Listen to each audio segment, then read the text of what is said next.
right? In a moment, I will start live streaming on Facebook as well. I'm just checking if I'm. Thank you so much for that amazing introduction. I really appreciate it.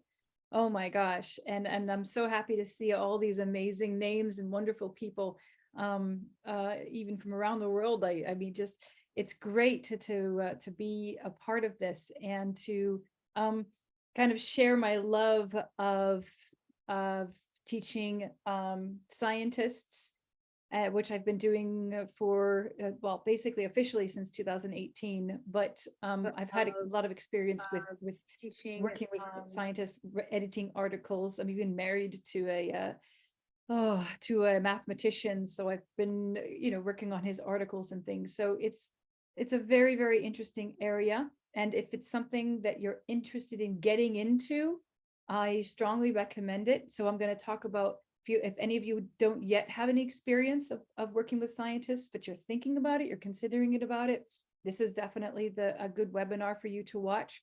Also, this is a good webinar for you if you already work with scientists and you're just wondering, gosh, I would really like a bit more content for my courses. So I'm going to share my screen. Of course, I have slides. Of course, I have slides, but I also want to just kind of also just to let you know, if any of you are attending the IATEFL Poland Conference in September, I'm coming. I'm so excited. Really? I am so excited because I know, it's been ages. I want to be in your team. I'm so excited. Students. I'm so excited. I'm so excited. I'm gonna do a talk on some role plays that you can do for meetings. That's what I'm going to be doing a talk on, some really crazy stuff that my colleagues at Télécom Paris and I have developed for role plays for meetings, some really, really interesting stuff. And also I'm doing a live lesson with teachers that I can't wait. I can't wait to do that. So let's get started. Yes, and I work at Télécom Paris, which is France's #1 school for digital technology. So I work with loads of different researchers, brilliant mathematicians, digital technology, computer scientists, coders. I work with engineering students all the way up to to masters, to PhD, all the way up to full-time professors. And I just love bathing in this scientific environment because I learn so much every single day. And it's just an absolute pleasure. And I'm also, quite busy because I'm also the treasurer of IATEFL. So I really, really, really recommend, if you can, checking out some of the recordings that have taken place at IATEFL. And if you're an IATEFL member, gee whiz, now's a good time because now's a good time to band together, because the English teaching industry is really shifting right now, as we know, with technology and things like that. So gosh, if you have any questions whatsoever regarding what I'm saying today in my webinar, please, please, please, if you're online on Zoom, don't hesitate, just write something in the chat box, and I'll see it. And I'll try to answer your questions as they come along. Okay, I won't try to wait until the end. Okay, if you have any reactions or questions, please don't hesitate to I think Gosia had a question for you about IATEFL conferences as a participant of them. Gosia, do you have a question for Beth? But I think we won't disturb the webinar now. Maybe if you have a moment at the end, at the end. Okay, let's wait till the end. I would be happy to gush all you want about IATEFL. I was there in Harrogate this year, and I got to tell you, my goodness, I mean, it was such an emotional, such an amazing event, and I absolutely can't wait to be there in Brighton next April. So yeah, I would be more than happy to gush as much as possible about IATEFL, of course. So now I'm gonna talk, of course, about developing scientific communication skills. And I want to know, if you can, if you don't mind, those of you who have enough energy at the end of the day, depending on where you're zooming in, who are your students? Who are they? And are they engineering students? Just in the chat box, I want to know, who are your students and who do you teach? So go ahead and let me know in the chat box. And I want you to also, if you can, tell me what are their communication needs, okay? And don't answer that yet. So here, what are their communication needs? Who are your students and what are their communication needs? Let's ask my lovely host first. While people are thinking about that and maybe answering that question, to my lovely host, would you like to answer that question for me? Who are your students and what are their communication needs? So turn on your microphone. Oh, yes, I'm the lovely host. I'm really happy to play this role. I think that since communication is an element of every human activity, then communication needs cannot be possibly underestimated. Yes, you have to communicate with teachers. You have to persuade them to act the way you would like them to act when you are a student.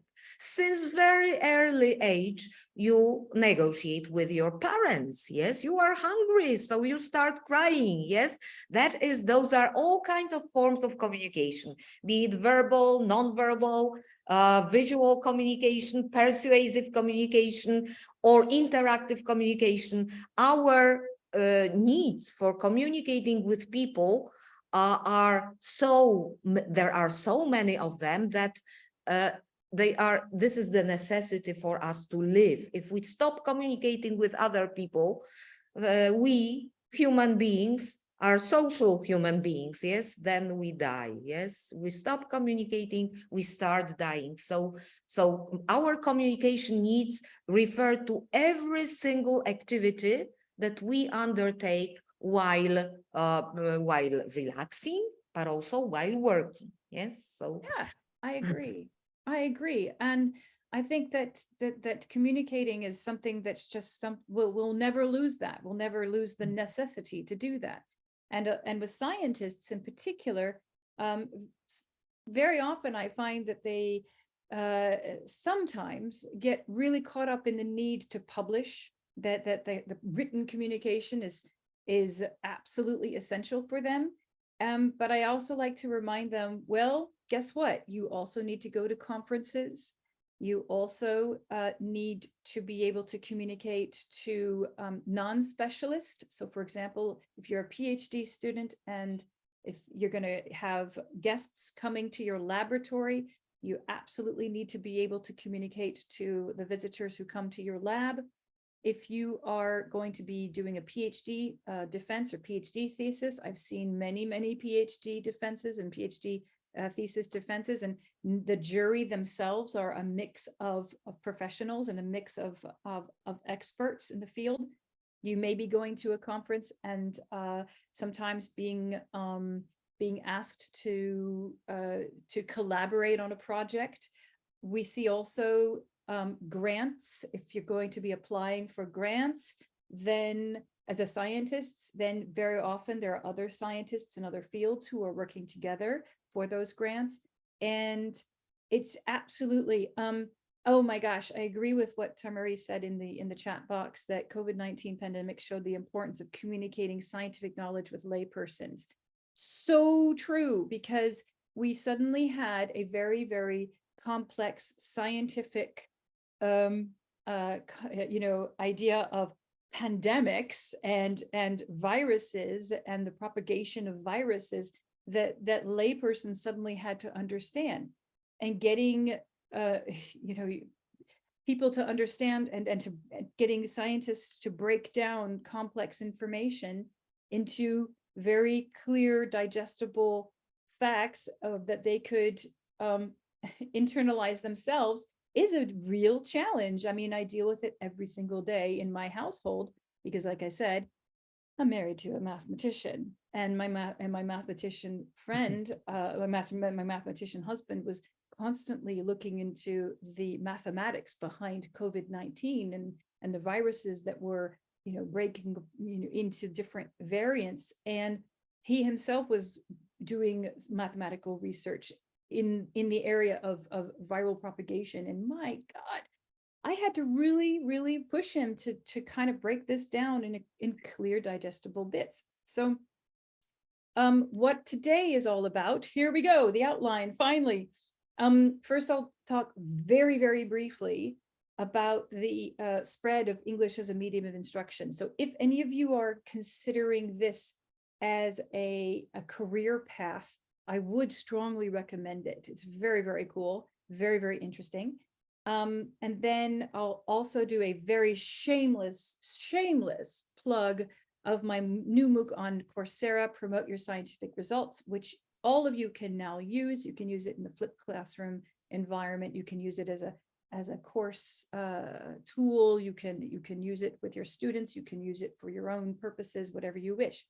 And then I also have, wait for the end, I have a QR code of practical classroom ideas. It's a QR code that will take you, boom, straight to a Google Doc, which I've put together just for you.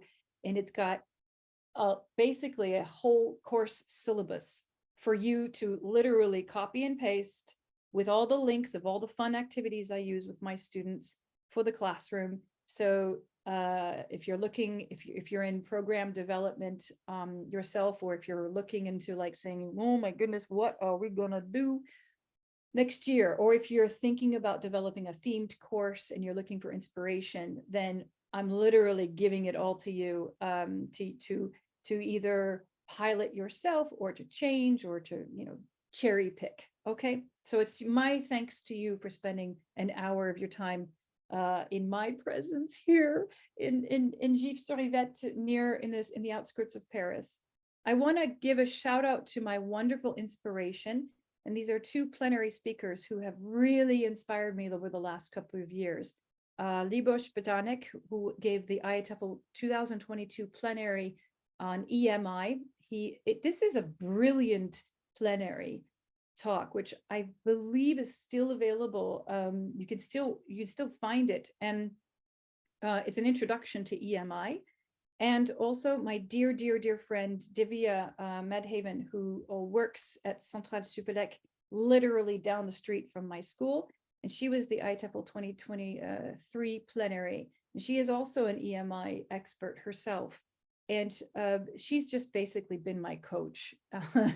And that's what I notice about EMI in English as a medium of instruction in this sector, because it's so important that we band together and that we work together and share ideas and share each other's frustrations, because it's a vast, interesting world, let me tell you.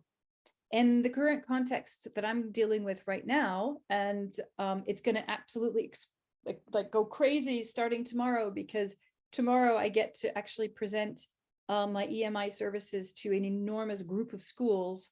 It's not just Télécom Paris, but I'm so excited tomorrow. It's going to really open up. We're going to open up to all the schools within the group here in Palaiseau. And so I'll be managing about 5 different higher education institutions, managing the EMI needs of about 5 different higher education establishments. So I'm super excited about that opportunity. And the reason is they just want to attract an international, they want to attract international PhD students. They want to attract international professors. They want to attract international students. So there's a real benefit for integrating EMI into the schools. However, what I learned at IATEFL this past year in April, where I got to meet some EMI specialists from around the world. Not every institution is the same when it comes to how they approach EMI.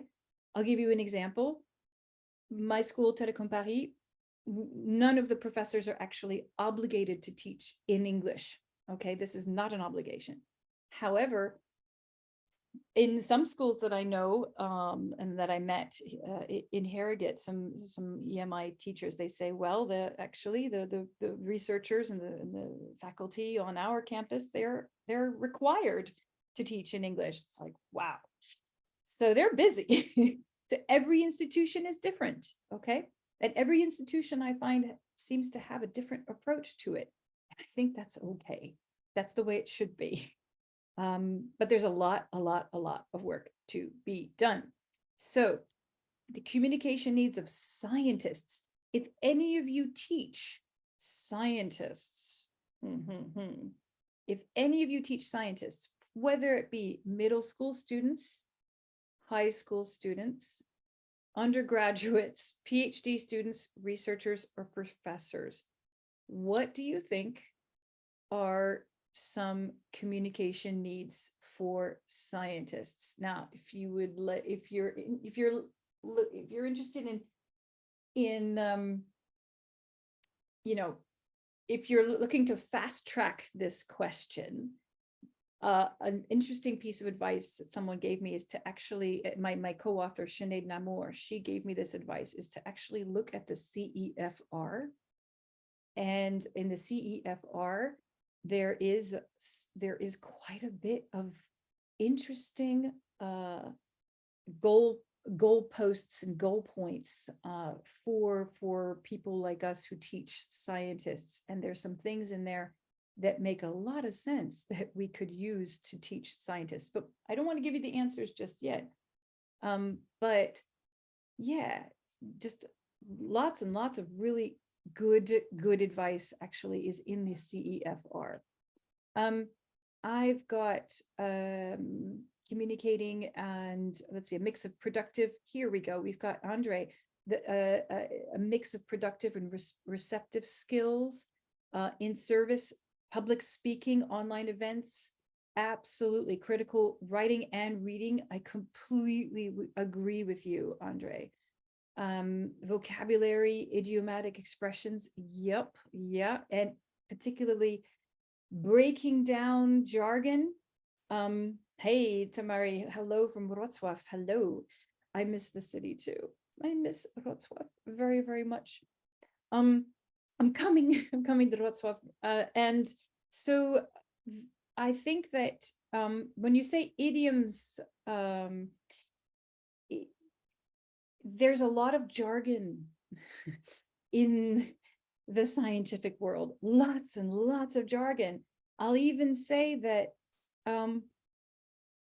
like in the math world, I'll tell you, in the math world, I'm often pulling my hair out when I'm reading and correcting and proofreading an article, because they like to actually, what's the most polite way to say this? They like to change the English language for their own, and for their own purposes. So sometimes they'll throw in a word there, and I'm like, dude, this doesn't make any sense. and they will say, well, that's our jargon. That's our internal jargon. And so, like, really, it's incredible that scientists will all understand their own little language, but then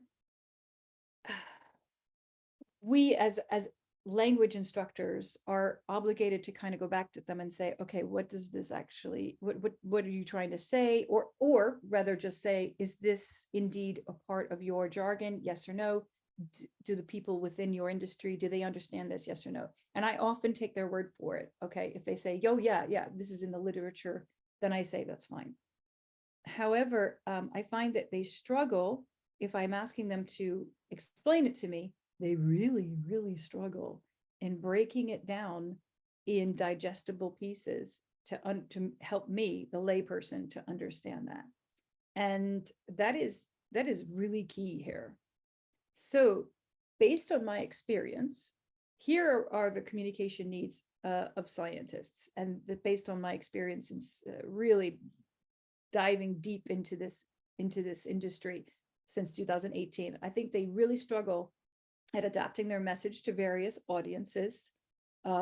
You know, talking to their grandmas, you'd say, hey, grandma.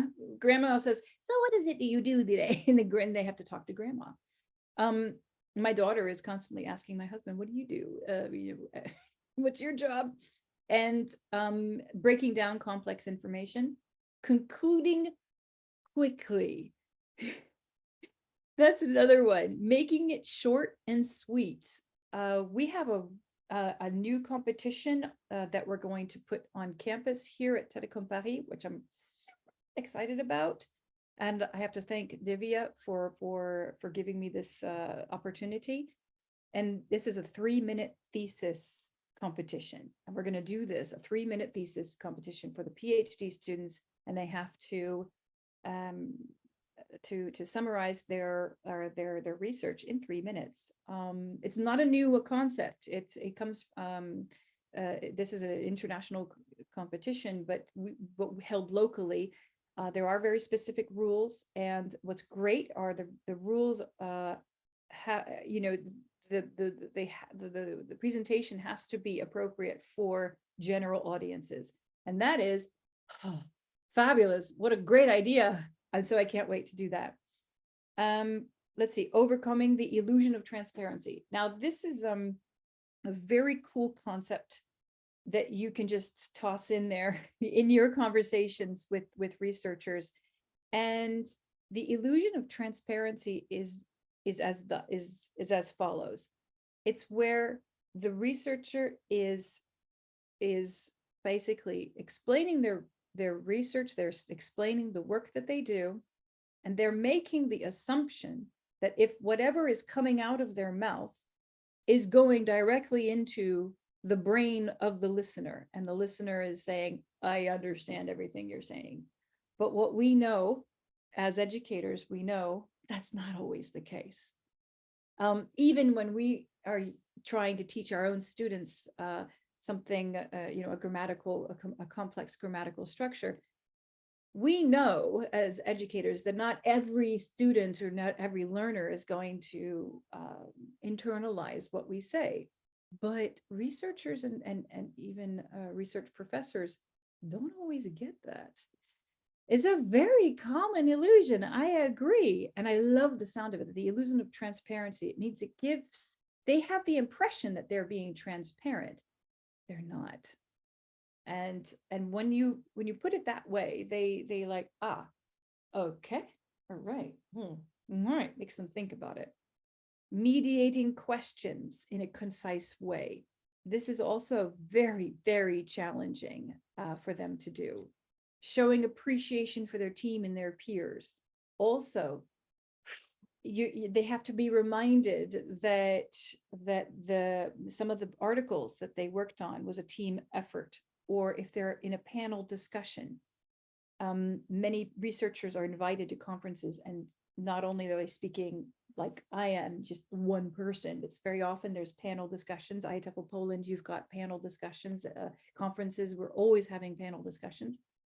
And it's always a good, it's just good practice to acknowledge the people on the panel, to say, you know, that's a really good comment, or that's, you know, I loved what you said just 5 minutes ago, because then you open the doors of future collaboration with the people who are on the panel. You also need to show appreciation for the team or the peers that you are representing in the room, in the amphitheater of the people who are listening, because it just shows that you're a professional. It shows that you are a nice person to work with. And I think that all sectors should adopt this.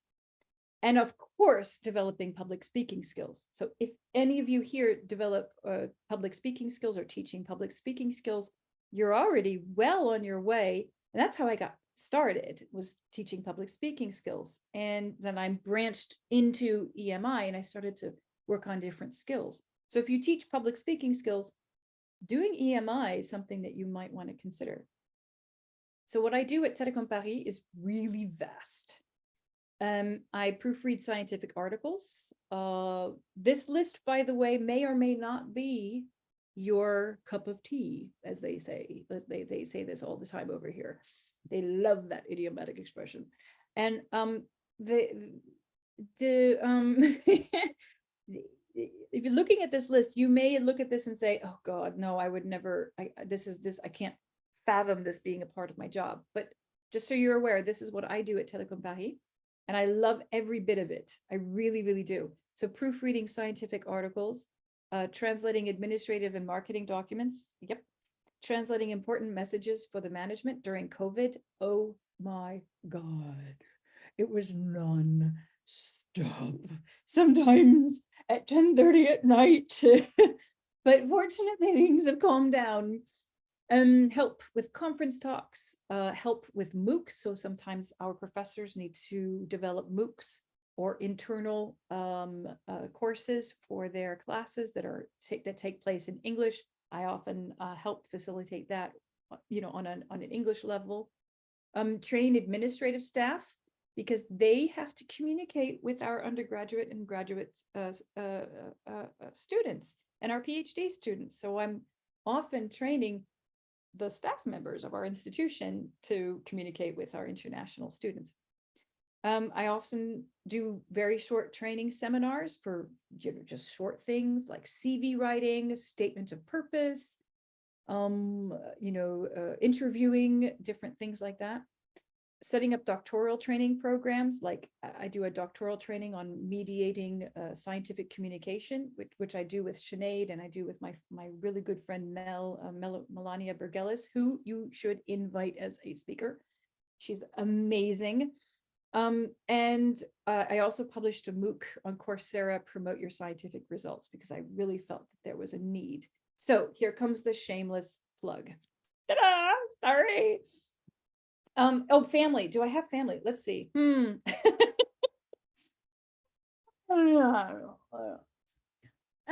fine. So shameless plug. And this is a MOOC that I am really, really proud of. And you all can, of course, access it on Coursera. Please go on Coursera and try it out.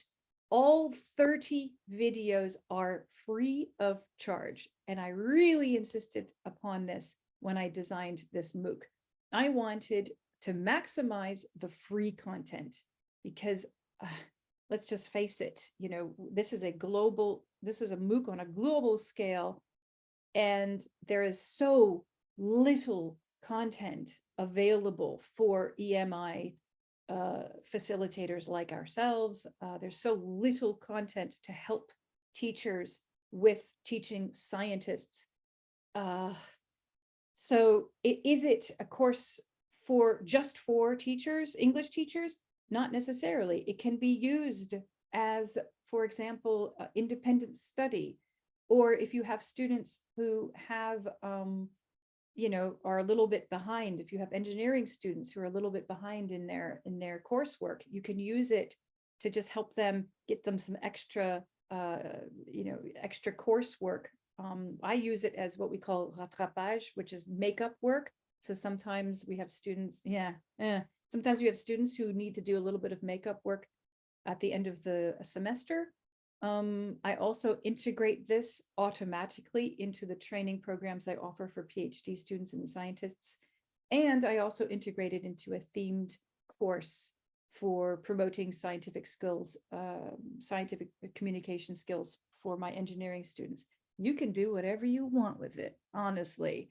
It's there for you. That's what I did it for. And my dear friend Sinead is a co-author, and Cécile Michaud is a brilliant scientific communication specialist.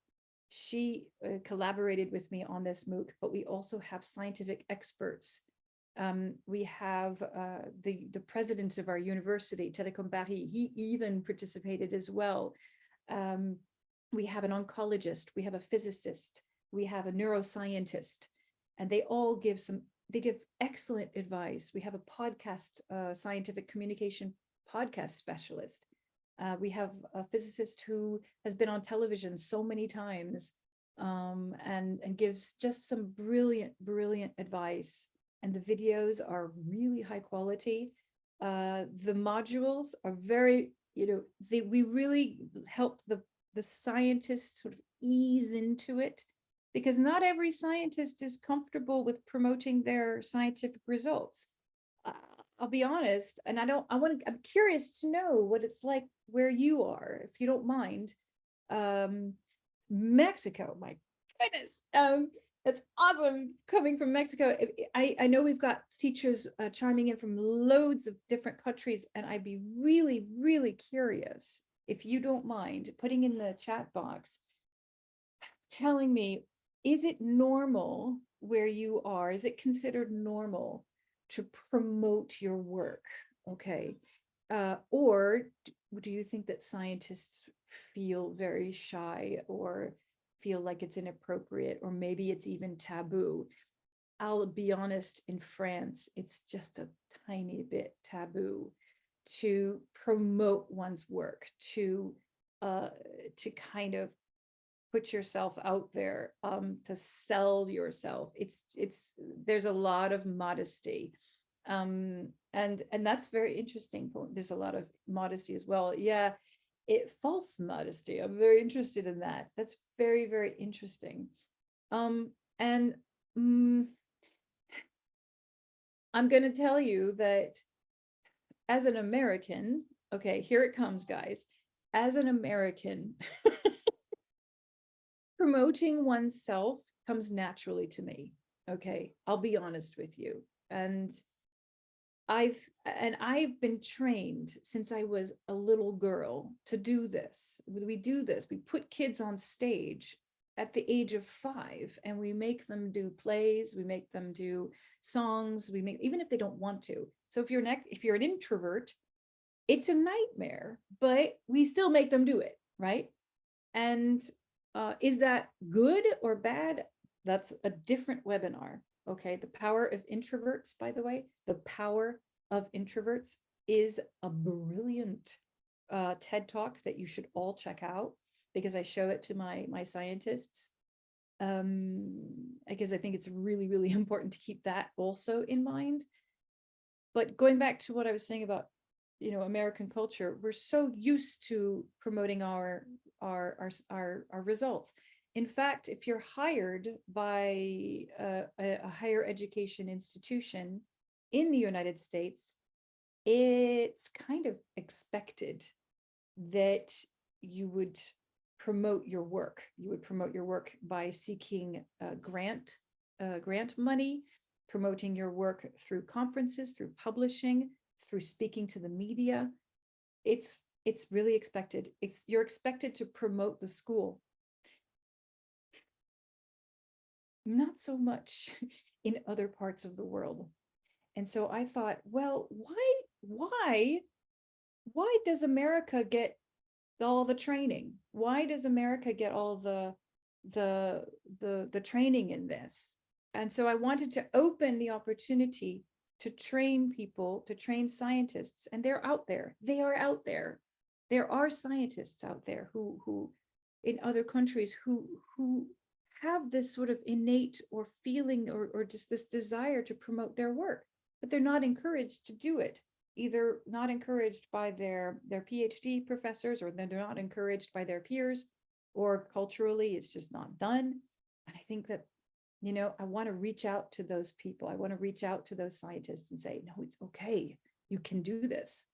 And you as educators, you have an added value in this. You can also use this MOOC to help them do it and to show them this is perfectly normal. Look, in the MOOC, we've got different nationalities as well. We've got men, we've got women as well. And really, it's time that we learned how to promote promote your results. So there's you can enroll at any time you want during the year. If they ask about the Coursera certificate paid version, this is the tasks that they have to create. But guess what? What I do is I actually take these tasks and I integrate them into my own courses. And so if you want to do that, don't worry. I've got some tips and tricks for you to do that at the end of today's webinar. Or if you have any questions about this particular task, because everybody at the end of the day, they talk about, sometimes they ask me the question of evaluation. How do you test the students? How do you test them? How do you test them? How do you test them? We're all obsessed about testing. And I say, well, guess what? I've got this, I do this to test them. So these are great. And my students love them. And they are relatively immune for the moment, relatively immune to ChatGPT. And that's another talk. I hope you guys are gonna have a webinar on ChatGPT. If you're interested, if you want me to do one, I would be happy to, because I'm doing a lot of research in ChatGPT. And I've got some interesting ideas, but also scary ones. But that's a different thing. And so these are relatively immune to the issues that we've run across with ChatGPT. So if you're looking for some evaluation, some testing ideas, this is a good one. And I'll show you some other ideas also at the end of this talk. So the flipped classroom is great. Oh shoot, I've been, yeah, it looks like I'm gonna have to do it. Certificate link. Well, let's see. For this webinar, I'll let the IATEFL Poland, if you wind up looking for a certificate for today, I'll let the IATEFL Poland attendees, IATEFL Poland host answer your question. We integrated into 2 European consortiums. We integrated the MOOC as well as the course ideas that I'm presenting today. And I also want to encourage you all to watch scientific presentations. This is, you know, you don't have to watch scientific presentations that are too heavy in terms of the scientific content. There are plenty of scientific presentations out there that even we non-experts can really get a lot from. And I just want to give a shout out to Dr. J. Marshall Shepard, who is a leading climatologist and weather expert in the United States at University of Georgia, because he allowed me to use his amazing video for the MOOC. And his presentation is great for discussing good techniques in terms of public speaking, structuring presentations, breaking it down, speaking to different scientific peers. And he's really good. I really like his presentations quite a lot, because they're very clear and even I understand them. So very cool. And he's speaking to a room full of NASA experts, and I'm still getting something from this. So watching scientific presentations. If you've never, this is not my original classroom resource, but I use it for this. If you've ever heard of it, you can Google political nightmares roleplay. I can try to find it really quickly if you don't manage to find it. It's called Political Nightmares Roleplay, I believe. Or if you do Political Nightmares American version, that is a awesome activity. And I wish I knew who did it, because it's absolutely outstanding. And in the link I'm going to give you at the end of this webinar, I'll send you a link that takes you to this role play. What it is where one student is a journalist and the other one is a politician, and they have to the politician has some pretty not so nice things that they've done. In French, we say bêtises. They've done some bêtises. And and so the journalist knows what these little bêtises are, and the journalist doesn't know. And so they're at a press conference and they have to answer questions from the journalist on the spot. And I give them a list of phrases that they can use to help navigate those really tough questions. And once again, I'll give you the QR code or the URL where you can download that worksheet. It's fun. And I geeked out like a sad person on Saturday night. I totally geeked out on press conferences given by politicians, American politicians. And I watched them, and I wrote down the phrases that I thought, ooh, that's good. Ooh, oh, I would love for my students to use that phrase. Ooh, I should use that phrase with my husband.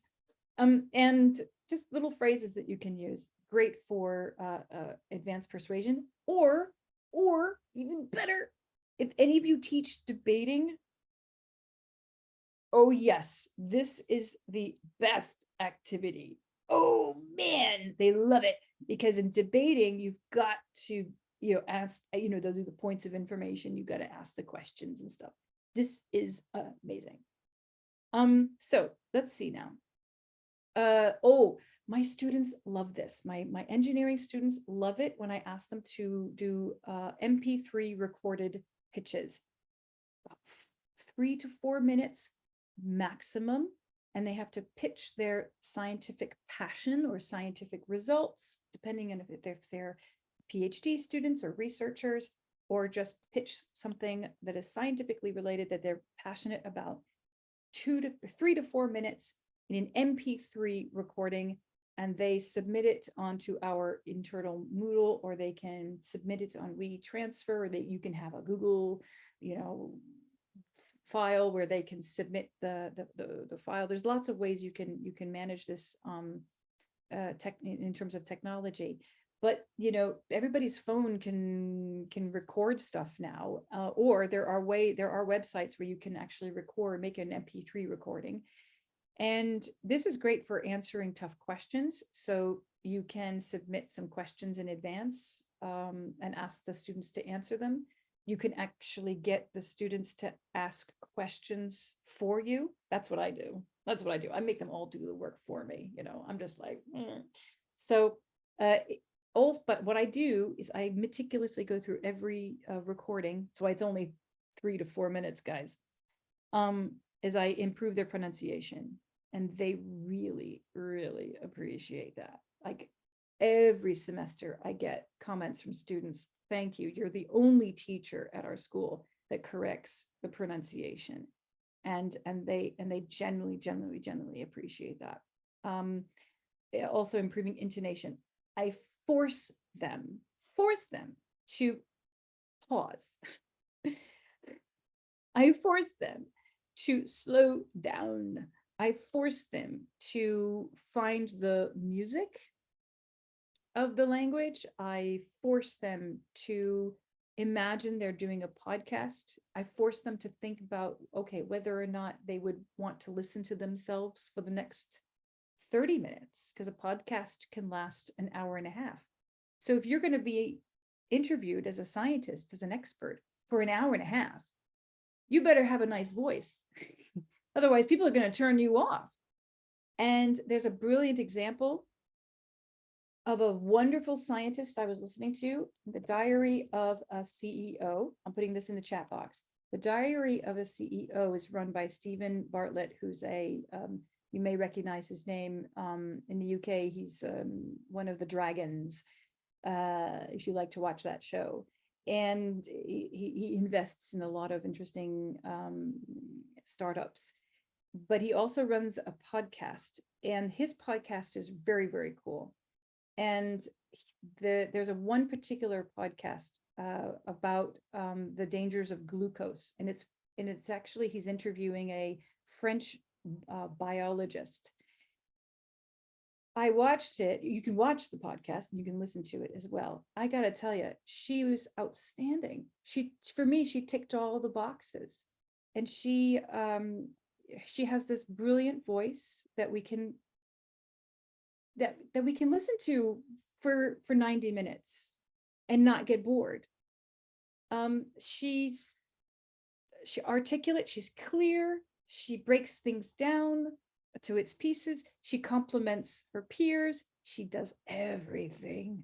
I just love it. So I'm going to be integrating that podcast into my courses next year, for sure.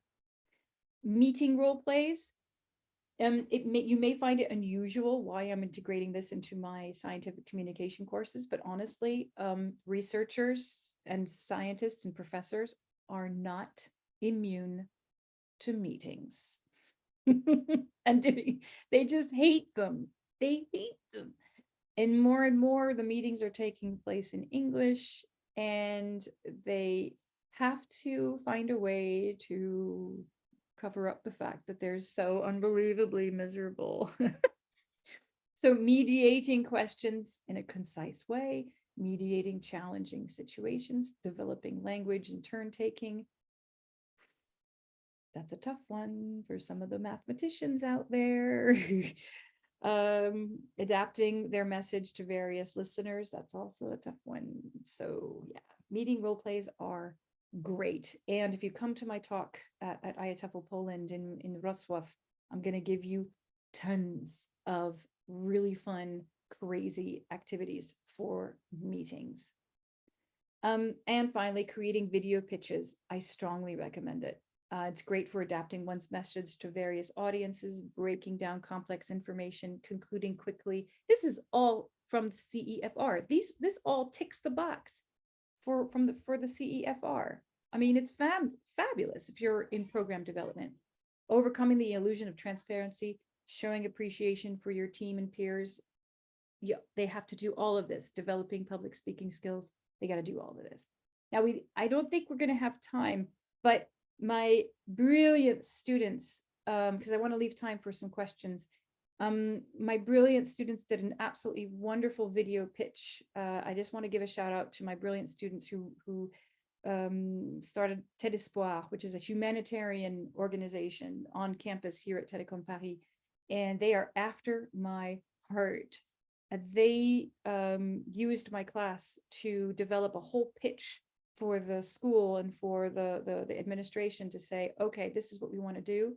And I'm very proud of them. And now this student association is now in its second year.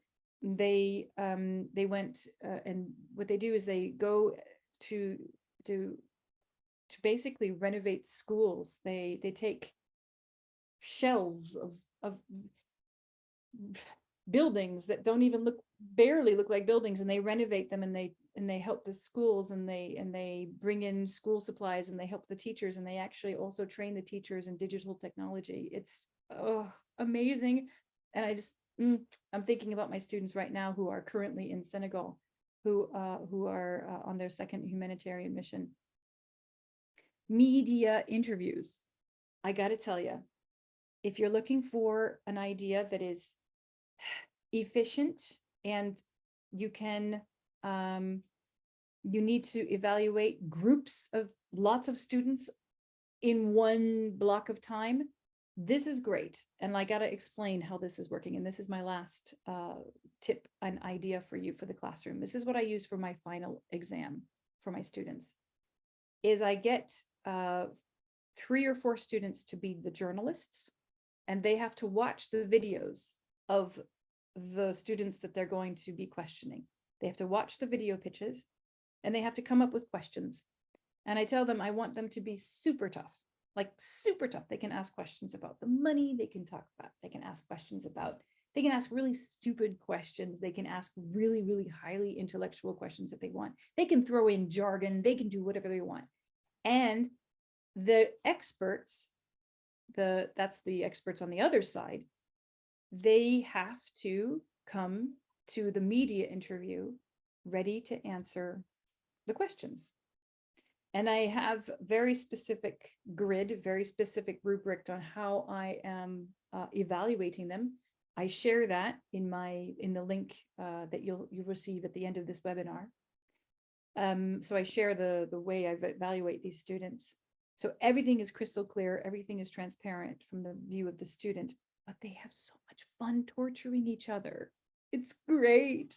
And I watch them in action, and they really are just so amazing by the end of the semester. So amazing. And this media interview covers all of this, adapting messages, breaking down complex information, concluding quickly, overcoming the illusion of transparency, showing appreciation, developing public speaking skills, all of that.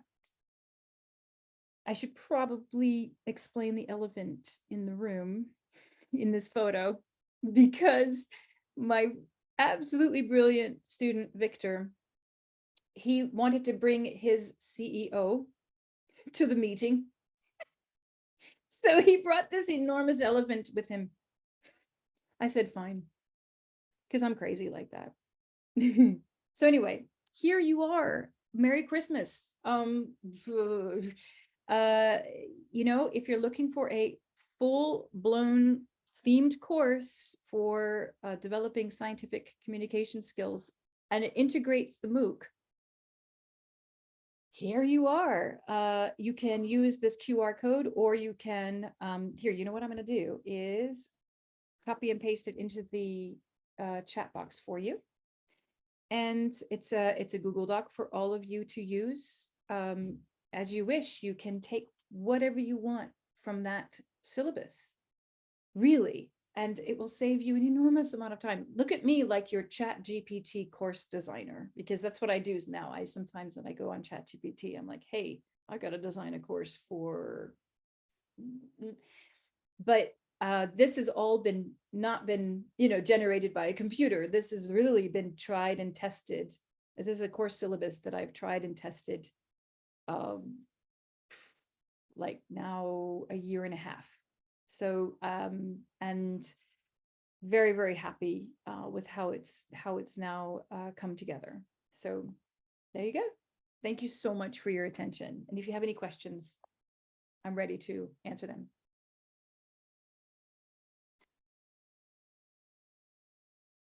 I think we are all ready to start the challenge. Yes, as Go for it. suggested by. Go for it. Go for it. If I'm anybody- already there. Yes, I clicked on the link and it took me there, and I Great. was, yeah, I was really impressed. Mm. Excellent, excellent, excellent. And it's for you. I mean, because we all need this. We all need support. I needed so much support starting out teaching scientists, and there was nothing. Mhm. Nothing. And maybe you got, maybe somebody here online will develop their own course and want to share it in a webinar for IATEFL Poland, or even come to IATEFL and share it at one of our conferences. We'd love to have you. Right. Hey, Bethany, waiting for other questions. I would like to thank you for this fantastic presentation and a lot of inspirations and the additional sources and other things we can spend hours on, in fact. As you mentioned a few times during the presentation, you are coming to Wrocław to our 32nd International IATEFL Poland Conference. For the people who joined us a bit later, could you give us just a hint of what you are working on, what we can expect? It will be a chance to meet you in person. So I think it's a great opportunity. What can we expect from your two sessions? A bit of madness. I'm sure. Guaranteed. Yeah, great. Resources. I'm going to be giving a talk. I'm going to be giving a talk about just sort of tried and tested role plays for meetings. And I tested a bit of this out with IATEFL BESIG in their pre-conference event last April at the IATEFL conference. And that was, I got to tell you, I know Rob's in the room. Rob, I hope you blush when you hear this, but that was an absolutely brilliant PCE in Harrogate that they held, that BESIG held. And it really inspired me. And so I've created a bit more, I've added, I've taken, I told you, Rob, I told you, make you blush. And since I'm going to take advantage of the fact that the session's a bit longer in Wrocław, and add quite a few more meeting role plays that we've designed at Télécom Paris, and there's some really good ones that my team and I have put together. because at the end of the day, even with technology going the way it is, we're not going to be able to avoid meetings anytime soon.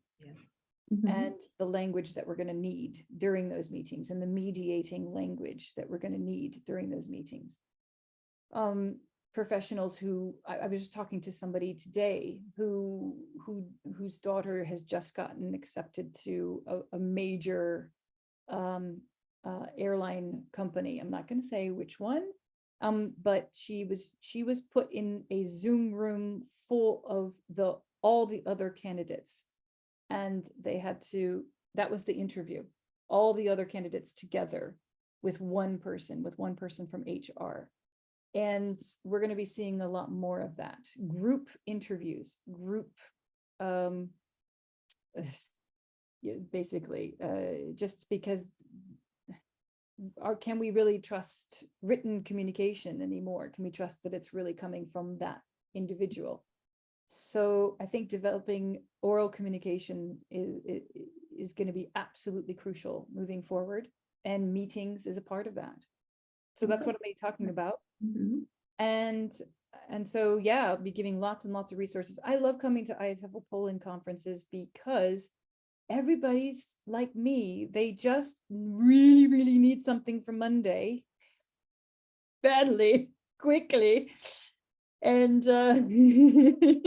okay, so there will be over 100 presenters with something for Monday. So I think all Mondays, you know, for the whole school year or academic year, you will have something for each Monday from That's right. That's right. Exactly. Ooh, God, do I hate Mondays sometimes. Okay, well, I think we are all looking forward to meeting you and joining the presentations. Just to remind our participants, the deadline for early bird registration is coming soon, so please use this chance to save some money for some other things and register as quickly as possible. Okay. Lucyna, over to you. Is there anything else you would like us to? I think you're muted. Yeah, I was muted. I've been talking too much anyway, so I would like to ask if there is anybody in our room who would like to express themselves. Don't repress yourselves, express yourselves. Anyone? Nobody? Rob, I see you here. Visualize yourself, say something fascinating, because you only say fascinating things. Rob is still blushing, right? I'm still I blushing, know. exactly. Bethany is wonderful, and thanks so much for being here. And she was great at BESIG. She's going to be even better in Poland. So everybody come to Wrocław. But I have to go teach a class, so bye, everyone. Stop blushing, though. Can't help it. See you in September. See ya. See you. Bye. Okay, so since there is nobody else who would like to add anything, we are not departing. We are on our way to Wrocław, yes, where we will have a unique opportunity to finally see Beth face to face, yes, not just online. So I can't wait for it. I only, you know, tonight I wasn't talking about it at the beginning of your webinar, but when I visualize you, I am immediately impressed, and I see only positive things, a balance between the sense of humor and professionalism. Well, so we can learn a lot from you. So welcome to Wrocław, everybody, just to follow Bethany and other fascinating speakers. It's going to be a great conference. IATEFL Poland conferences are always amazing. I love the vibe. I absolutely love the vibe. So, okay, yeah, I love the food. Thank you so much. I love the language. Go ahead po polsku. Yeah, I still remember a lot from my day, from my visits there. Say hello to your daughter. We've missed her tonight. but we remember about her and we are fascinated by her as well. Okay, so let's wave goodbye. Thank you very much. Remember about the topic of your next webinar, ChatGPT, and fingers crossed. Okay, see you in Wrocław. See you in Goodbye, Wrocław. everyone. Those